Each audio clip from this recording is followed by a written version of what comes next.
eu queria falar um pouquinho dos temperamentos, que é uma coisa que eu acho que explica bastante coisa do que vocês estão vivendo. Eu acho que a combinação, o encontro de temperamentos de vocês dois como pais e dele como filho, gerou algumas coisas que vocês estão vivendo. Por quê? Vocês falaram, nós dois somos mais calmos, né? Temos mais paciência, temos mais esse temperamento mais tolerante, mais tranquilo. De repente, vem um carinha, uma criança, que nem parece criança em alguns momentos, né? Que fala que parece que já é grande, que parece que já sabe o que quer, mesmo com 2, 3 anos de vida. Você fala, como assim, né? Eu não esperava isso de uma criança tão pequena. Vocês já sentiram isso? Qual que é o risco? E é onde eu quero falar para vocês, é sobre isso. O risco desse encontro de um temperamento tão forte na criança com temperamentos tranquilos dos pais. Aqui acontecem algumas coisas, né, que são interessantes. Primeiro, o risco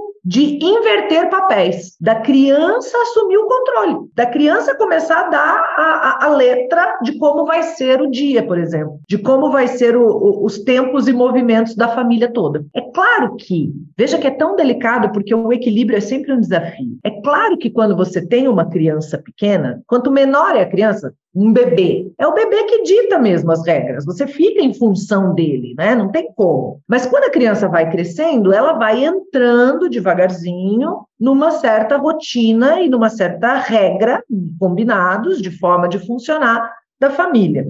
Só que quando eu tenho uma criança que tem uma vontade muito forte, um temperamento muito forte, e eu tô tranquilo, eu posso ceder, tudo bem, deixar do jeito dele, tudo bem, vamos fazer assim que daí ele não fica bravo, vamos fazer assim que daí ele não grita, vamos fazer assim que ele não faz birra. A gente vai cedendo tanto que a criança vai se empoderando mais do que o saudável. Claro que é bom que a criança se empodere, mas não a ponto de inverter o papel, a posição. E tem uma emoção que muitas vezes faz parte da nossa vida nesse caso, que é o medo. Medo que a criança grite, medo que a criança saia do controle, medo que a criança... E sempre que eu estou vivendo uma relação baseada no medo, eu tomo decisões que podem não ser boas no longo prazo, né? Ou seja, eu vou me encolhendo ali naquela relação. Aí chega uma hora que eu me canso, falo, não, tá errado. Aí eu vou para o outro extremo. Aí eu vou para um rompante de violência, agressividade. Então, o que a gente precisa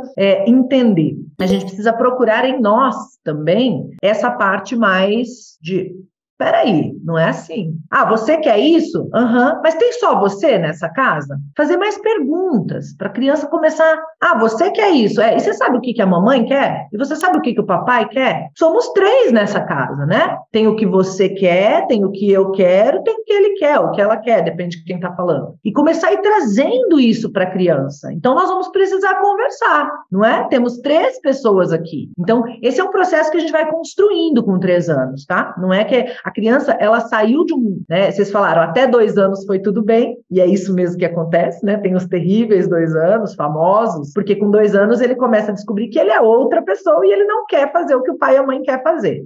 Parte do processo. E aí a gente precisa, então, começar a mostrar para ele, depois que vai crescendo um pouquinho mais, 3 anos, 4 anos, é um processo que não tem só ele, que não é sempre o que ele quer, que nós temos várias pessoas, como vamos fazer então? Então, trazer isso mais para um lugar de combinados, de conversa, de peraí. E a gente, às vezes, colocar algumas coisas até mesmo no papel, por escrito. Vamos fazer um combinado? Que dias vão ser a criança que escolhe? Sei lá, pode ser qualquer coisa simples, o que vai ver na TV, o que vai comer, e que dias vão ser os pais, por exemplo, tá? Tô dando só uma ideia simples. Então, vamos colocar aqui, vamos desenhar, vamos pintar, vamos colar aqui no nosso canto de combinados. Aí, quando a criança não estiver cumprindo o combinado, você não vai brigar e falar nada. Você vai, vem cá, o que nós combinamos? Vamos olhar aqui, né? Aí, às vezes, ele não vai querer e tal, vai ter aquela reação assim. Você fala, tá bom, você precisa pensar um pouquinho, vou deixar você pensar um pouquinho. Sai de cena, ele precisa de tempo, já ficou claro, ele não vai se convencer na hora, né? Ele não é uma criança que você vai bater de frente e ele vai, tá bom. Nunca, isso nunca vai acontecer, né? Com esse perfil.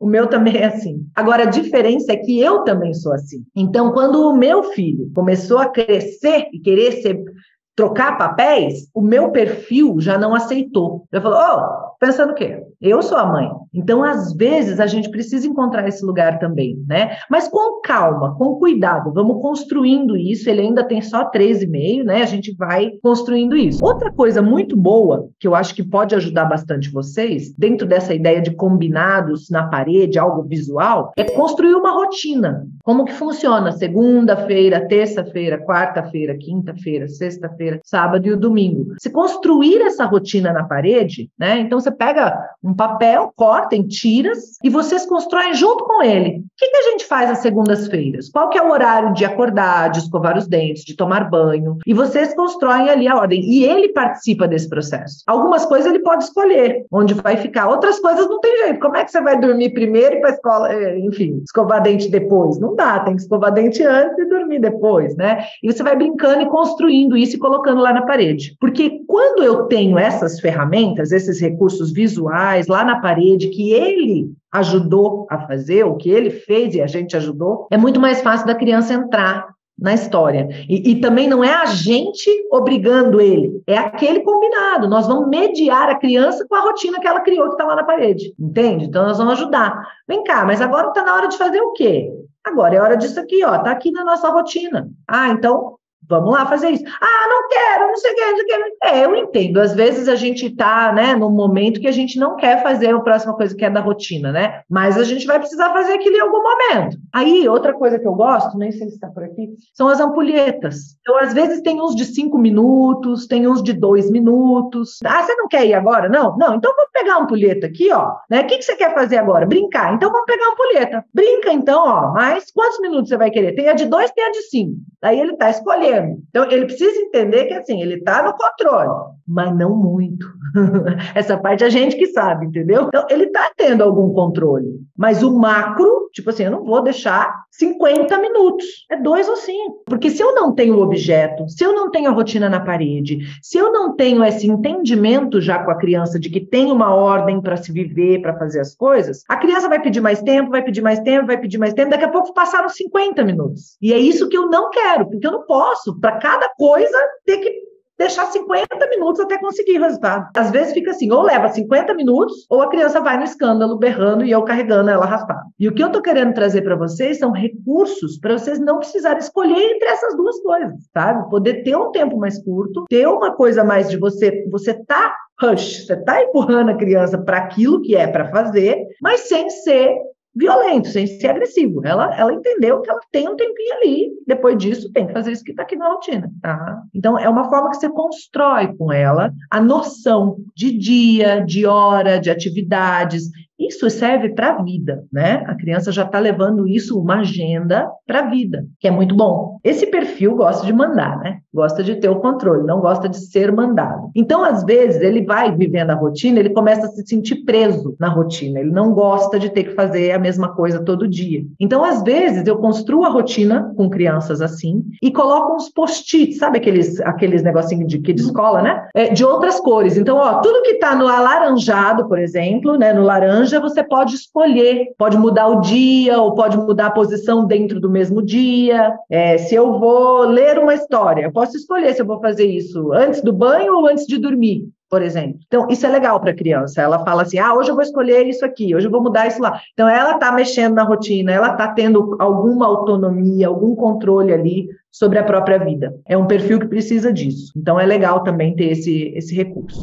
A sensação que eu tenho é que, talvez mais a mãe, vou jogar aqui um pouquinho para ver se faz algum sentido, tem muito medo de perder a conexão com ele. Talvez seja algo que reflita a própria história de alguma maneira. Talvez, de alguma forma, a minha conexão com minha mamãe ou com o meu papai ficou a desejar, vamos dizer assim, por alguma razão. E agora eu tenho muito medo de perder a conexão com meu filho. E o medo me deixa refém. Então, às vezes, o medo não me permite encontrar em mim esse lugar de autoridade, que é o que vocês falaram um pouquinho de, né, voice power, né? Às vezes, o medo não me deixa chegar nunca nesse lugar de poder. E quando eu vou, eu acabo indo lá para o outro extremo, porque eu já perdi a cabeça, já chega, não tem, né? Então, eu preciso encontrar um lugar de segurança, de estar seguro. Não tem jeito da gente não se amar, não tem jeito, né, com a intenção e com a busca que vocês estão fazendo, Não tem jeito de perder a conexão, porque vocês estão olhando para isso. O que eu perco, o que eu não estou olhando. Então, se eu deixo a minha carteira de bobeira, a minha mochila de bobeira, eu posso perder. Mas se eu estiver olhando e segurando,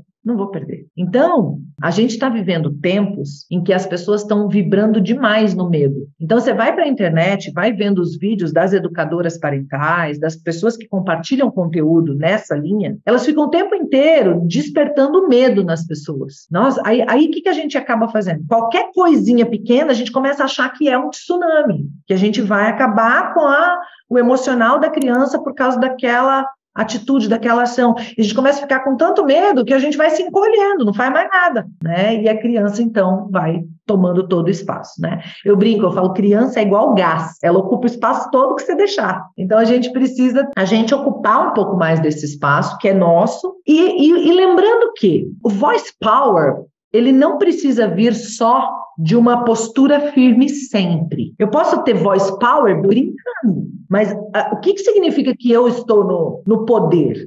Significa que eu não estou deixando 50 minutos. Mas eu fiz uma brincadeira e eu consegui em 5 levar a criança a fazer o que ela quer. O que eu preciso que ela faça agora. Às vezes, a gente tem na nossa cabeça a questão do poder ligada muito à força, ligada muito a controle, à imposição. E não é. Muito pelo contrário.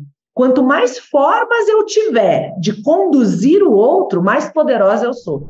Sobre essa questão deles falarem, por exemplo, né?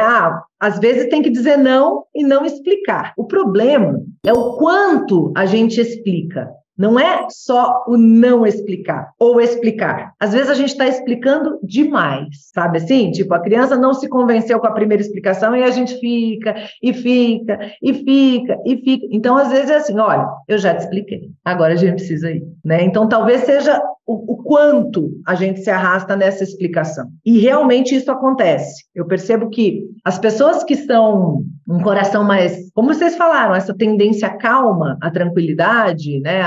São mais amorosas até, né? E às vezes ficam reféns das ferramentas, brincam demais, explicam demais, e aí percebem que estão perdendo a mão justamente por isso. Então, faz sentido a gente tentar voltar um pouquinho. Olha, eu já te expliquei. Agora precisa ir. E a criança vai, Deus, olha, eu estou esperando. E a gente precisa estar aqui nesse lugar, né? E encontrar em nós esse lugar de autoridade, né? De falar assim, não tá legal, assim, olha o que você está fazendo. Perceba o que você está fazendo. Você não precisa fazer isso. Não é muito simples, mas a gente precisa achar isso em nós. Tem uma coisa que eu acho que ajuda também, que é quando a gente diz não sem dizer não. Quer fazer perguntas. Por exemplo, a criança quer ir brincar lá fora agora e a gente vai sair. Eu quero brincar. Que horas são? A criança, onde a gente vai hoje? Você já trocou de roupa? Se brincar agora com essa roupa, o que vai acontecer? Então agora, bora sair. Nós estamos saindo. Vamos combinar que horas a gente pode brincar lá fora. Então, às vezes, essas perguntas já vão levando a criança a entender que é não. E tem ali uma lógica, mas você vê que precisa ser feito de forma firme. Não pode ser feita uma pergunta assim, você quer brincar lá fora agora, mas será que dá tempo? Ela vai falar, dá. Então eu preciso vir aqui desse lugar. Que horas são? Agora. Você já está com a roupa de sair? A gente está indo para onde? Então que horas que vai dar para brincar lá fora? Né? Até as perguntas, a forma de conduzir, elas precisam ser bem pensadas, né? Senão eu acabo dando sempre aquele espaço e o gás vai ocupando o espaço todo que eu dou. E às vezes tem o contrário também. Às vezes eu faço perguntas na hora que não é para fazer pergunta. Por exemplo, vamos tomar banho? Vamos tomar banho não é para fazer pergunta. Agora é hora de tomar banho. Se eu faço pergunta, eu dou espaço para ele dizer, não, quero brincar mais. Não, quero fazer tal coisa. Então é assim, agora está na hora. Vamos lá ver na rotina. Tá na hora do quê, gente? Banho. Bora, banho. Não quero, não sei o que. Não quer não? O que você quer fazer? Brincar. Quantos minutos? Perceba que eu estou cedendo, mas só um pouco. Quantos minutos? 10. Não, calma aí. Nós temos aqui, ó, a de 2 e a de 5. Ou pode ser o timer do celular também. A ampulheta é bom, porque é visual o relógio de areia, né? Ele vê. Então, é legal. Mas, ó, 2 ou 5? Quanto você vai querer hoje? 2 ou 5? Vamos lá. Sim, tá bom. Então, ó, tô marcando aqui, eu tô virando a ampulheta. Aí, quando faltar 1 ou 2 minutos, ó, vai dar o tempo, hein? Quando tocar aqui, o que vai acontecer? Banho. A criança tem que responder. Se ela não responder, ela tá mostrando que ela não vai cumprir o combinado. Aí você fala, ei, não entendi. Nós combinamos. O que vai acontecer quando tocar aqui? Banho. Ah, então tá bom. Então vamos lá. Com mais ou menos essa idade, as crianças também já entendem algumas coisas. Então, por exemplo, tentou montar, não ficou do jeito que queria, jogou. Aí, a hora que ele tá ali, jogou a peça, você fala assim, resolveu? Ficou agora do jeito que você queria porque você jogou? Não resolve, né, cara? Não é assim que resolve. Deixa eu te contar uma história. Aí você fala uma história sua. Histórias nossas são coisas lindas para educar. Eu também fico chateada quando eu não consigo fazer uma coisa do jeito que eu quero. Mas sabe o que eu aprendi? Que se eu jogar as coisas, aí que eu não vou conseguir mesmo. Porque para eu conseguir fazer do jeito que eu quero, o que eu preciso? Aí ele vai ficar, eu preciso treinar, eu preciso tentar de novo, eu preciso ser persistente. De repente, se você lembrar uma situação sua mesmo, é ótimo. E às vezes você sai daquele lugar, porque aí ele olhar para aquelas peças, ele continua na raiva. Então você sai um pouco, vai lá e vai contando. Deixa eu te contar uma vez. Uma vez eu fui fazer alguma coisa, que eu tentei, não consegui. Eu fiquei com tanta raiva que eu quebrei o negócio. Aí eu não consegui nunca mais. Aí eu aprendi que eu não devia jogar as coisas, que eu não devia quebrar as coisas, que eu devia canalizar essa raiva para ficar melhor naquilo, para treinar mais, para aprender mais. Então você vai construindo, de novo, é construído, tá? Não é uma coisa que você vai apertar um botão e pronto, resolveu, toda vez de frustração aperta esse botão e... Não. Se você for contando uma história, tirando ele daquele lugar que deu a frustração, são coisas que ajudam, sabe? Assim, eu também fico chateada. Porque você está dando razão para aquela sensação dele, né? Eu também não gosto, eu também sinto raiva quando as coisas não saem como eu quero. O que não pode, gente? Ficar assistindo a criança jogar as coisas. A gente precisa dar um jeito de interromper isso. Ei, jogar as coisas não. Você está precisando jogar alguma coisa? Você vai jogar a bola lá, que tá para isso. Você vai jogar aquele negócio lá, o dardo no alvo. A flecha no alvo, que é para isso. De repente, vocês arrumam essas coisas para ter um canto lá que é de extravasar. Tudo bem, vai jogar o que pode jogar. Não vai jogar coisas para quebrar. Não vai fazer mal para o ambiente, não vai, sabe? E a gente arruma esse... Extravasou? Agora vem cá que eu vou te contar uma coisa. Aí você conta um pouco de você, fala um pouco das suas frustrações, como você lida. Eu descobri que se eu vou lá e tomo um copo d'água, respiro 10 vezes... eu já consigo me acalmar e me concentrar. Às vezes eu quero continuar fazendo aquilo que eu estava fazendo. Às vezes eu vou fazer outra coisa. Depois eu volto a fazer aquilo que eu estava fazendo. Você vai dando recursos, você vai ajudando a criança. Mas não pode deixar a criança fazer algo inadequado. E nem ter só a opção da força. A contenção, por exemplo, que foi algo que vocês mencionaram também, conter a criança, né? Segurar o corpo, o braço. Para uma criança desse perfil, é horrível. Ela fica 10 vezes mais brava. Quando bate em você, tem que ser muito firme. Tem que ser muito firme. Tem que falar assim, tem que achar esse lugar, não chorar, não sofrer, não se submeter a ele. Não. Tem que encontrar a raiva a hora que ele te bate. De falar assim, eu sou tua mãe, você nunca mais faça isso. Não se bate na mãe. E vira as costas e sai. Aí ele, às vezes, pode ficar desesperado. Mamãe, atrás de você, não sei o que, não sei o que. Você fala, o que você quer?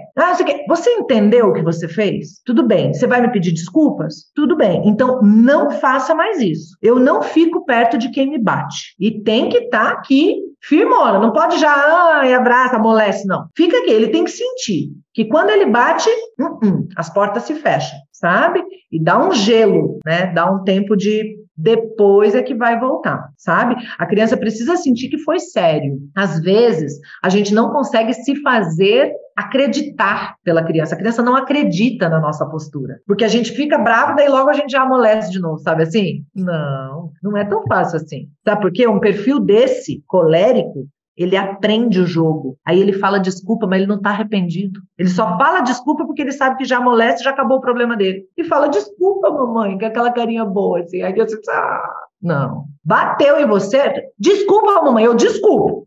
Mas agora eu tô muito chateada porque você fez isso comigo. Depois a gente conversa. Aí ele vê que, outra coisa que a gente diz no Brasil, o buraco é mais embaixo. E aí ele vai percebendo que, opa, passei do ponto. Opa, não posso fazer isso. Isso não é aceitável. Então, eu acho que esse é um ponto que precisa ficar claro para ele. Aí vocês têm já a orientação, né, de bate em uma almofada, né? Extravasa a sua raiva de outro jeito. Isso é legal, dá esse direcionamento. Você percebe que a criança está ali, dá o direcionamento. Se ela gosta de bater, então ok. Se ela gosta de chutar, deixa um canto com uma bola lá que vai chutar aquela bola. Ou compra um saco de pancadas, ele pode dar soco num saco de pancadas para extravasar a raiva. Isso não é um problema, mas não pode parar aí. Pronto, extravasou a raiva? Ótimo. Então, vamos relaxar, vamos fazer uma outra coisa e depois nós vamos conversar. Porque não pode ficar sem a conversa depois. O que aconteceu? Por que você sentiu tanta raiva? E como é que você pode fazer para isso não acontecer de novo? Então, a gente ir entendendo o que aconteceu, porque às vezes a criança entra numa raiva tão grande que depois que ela sai, a gente não quer voltar, né? A gente não quer nem tocar mais no assunto para a criança não. Mas a gente precisa, com cuidado, mas para a gente aumentar as opções da criança, né? O que você faz, então, quando você sentir essa raiva de novo? Ou o que você faz antes para não entrar nessa raiva de novo? O que aconteceu? Né? O que foi? E aí você vai construindo também isso com a criança. Existe essa parte externa, de rotina, de ampulheta, né? Desses combinados, cantinho dos combinados. E existe essa parte interna, da gente encontrar na gente essa autoridade, esse poder, da gente não ter medo de perder o vínculo. Quando a gente coloca esse limite que os seus pais falaram, eu não gosto muito da palavra limite porque ela nos confunde. Tem uma parte do limite que é ruim, que é a parte de, né, limitar a criança, castrar ali, deixá-la muito oprimir, não deixar falar, enfim. Mas tem a parte boa do limite. A parte boa do limite é essa orientação, essa firmeza de, opa, até aqui tudo bem, daqui para lá passou do ponto. Não, isso não é uma opção, não aceitamos isso. E essa orientação de como que as coisas funcionam aqui, quais são os combinados, elas são como os parapeitos de uma ponte. Quando a gente vai passar uma ponte, se não tiver parapeitos, a gente se sente inseguro. A gente não sabe direito. Aí a gente deita no chão, vai agarrado na ponte, porque se cair, então a gente começa a fazer coisa que não é adequado. A criança é igual. Se a gente não coloca a orientação, como é, que horas que é, como que as coisas funcionam aqui em casa, o que a gente aceita, o que não é aceitável. Gritar não é aceitável, você já sabe falar, cara. Por que você está gritando? Por que você está gritando? Eu estou te ouvindo, não precisa gritar. Você vai gritar? Então tá bom, grita que depois a gente conversa. Mas grita no travesseiro, porque a gente não é obrigado a ficar ouvindo você gritar. A hora que você for conversar, você vem falar comigo. Vira as costas e vai para o outro cômodo, vai pegar um copo de água, sai de cena. Não fica ali com a criança gritando e você sem saber o que fazer e deixando a criança gritar. Não, aí a criança se joga no chão e você fala, por que você está no chão? A hora que você levantar, você vem conversar comigo, porque você já sabe conversar, você não precisa fazer isso. E sai de cena. Vai lá, bebe uma água e tal. Você vai conversar? Você vai falar? Você já tem 3 anos, você sabe falar. Sabe quem que faz assim? Bebezinho. Você não é bebezinho. Bebezinho chora, se joga no chão. Sabe por quê? Porque não sabe conversar. Você já sabe conversar. E aí você coloca a criança no lugar dela de 3 anos, que é pouco, mas é bastante também. A ideia é que ela se sinta até ridícula, porque eu estou fazendo isso, eu não sou bebê. E ela vai deixando isso de lado. E você vai pondo essa firmeza de tal forma que na ponte, ela não precisa passar deitada, se jogando no chão, se arrastando. Ela passa em pé porque ela tem segurança. Ela sabe ali que tem os parapeitos, até onde pode ir, até onde não pode, o que é adequado, o que não é adequado, e ela se sente segura.